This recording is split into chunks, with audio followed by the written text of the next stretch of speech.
Connaissez-vous le journal de bien-être émotionnel?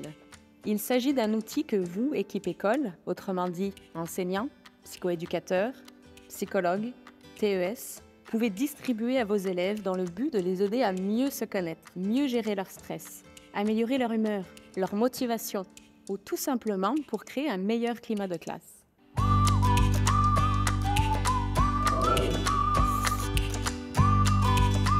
Il y a plusieurs façons de faire.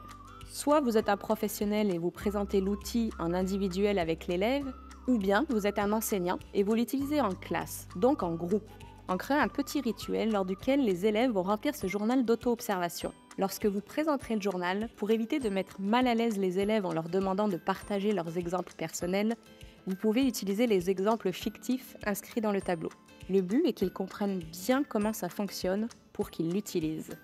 Vous pouvez alors leur dire que le journal sert à décortiquer des situations afin que dans le futur, cette même situation soit vécue autrement, avec moins d'impact négatif. Ainsi, c'est variable.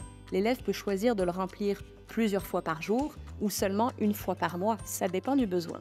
Maintenant, je vais vous raconter une petite histoire que vous pouvez raconter à vos jeunes pour introduire le journal de bien-être émotionnel. C'est l'histoire d'Alex, qui est un gardien de but au soccer. Lors d'un match, un joueur de l'autre équipe tire au but. Alex saute le plus haut qu'il peut, mais le ballon passe au-dessus de sa tête et l'autre équipe marque un but et gagne le match. L'entraîneur lui dit « Mais qu'est-ce que t'as fait? Même mon chien aurait été capable d'attraper ce ballon.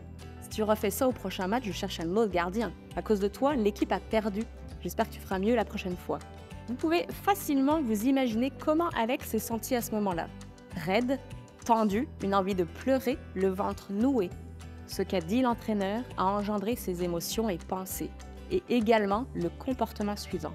D'habitude, en rentrant à la maison, Alex va poser ses gants dans sa chambre sur son étagère, mais cette fois, il va les mettre dans la poubelle.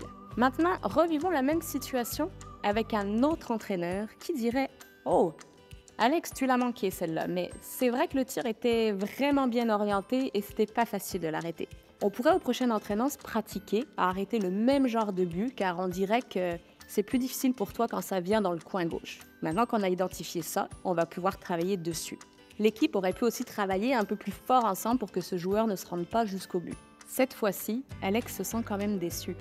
Mais il se sent très motivé à se pratiquer et s'améliorer, car il sent la confiance de son coach.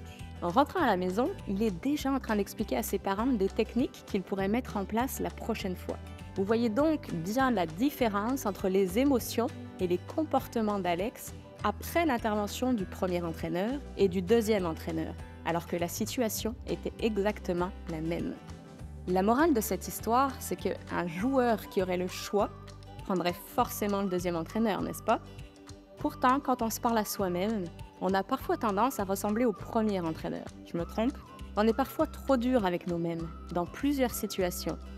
Je suis poche, j'y arriverai jamais, ils sont meilleurs que moi.